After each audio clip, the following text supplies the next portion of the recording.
before the achievement, declaration, actualization of global independence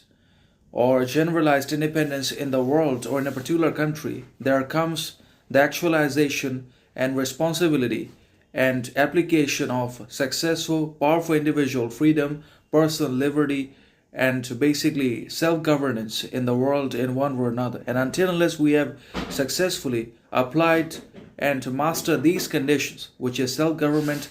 self-independence, and self-liberty, and basically justice, equality, we won't have any independence either, because it's not always about looking outside, but it's about looking inside that leads to awakening and transparency and transcendence and transformation in our lives. Because he who looks outside dreams, he who looks inside awakes, and that internal awakening is the fundamental imperative and the necessary basically criticality or need, not only in the actualization of our ambitions, but also in our freedom. Because it's not about looking outside for freedom, justice, independence by not utilizing, applying, exercising what we already have, what we have been systematically given as gifts, faculties, talents by the gods, by the entirety of the universe and by the cosmos. That is the freedom of thought, expression, thinking, intellect,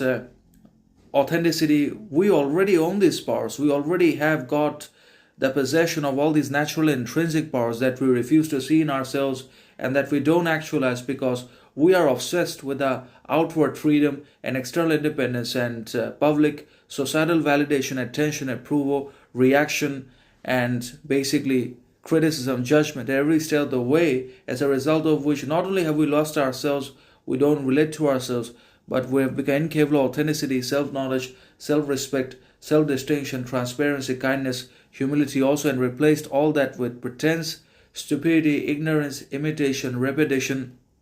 and arrogance, and many other bad, counterproductive, unhealthy qualities into our lives in one way or another. Because it's not always about seeing everything in the others that leads to collective cohesion, builds foundational reciprocity, or brings about basically outside uniformity or stability. It's about seeing our problems as they are in ourselves and not in the others, because it's the individual problems that causes the outside instabilities and societal chaos, corruption that spirals and descends into violence. Criminality in the world happens because of the unacknowledged internal problems and unintegrated shadows and basically unactualized, unrealized, and unhealed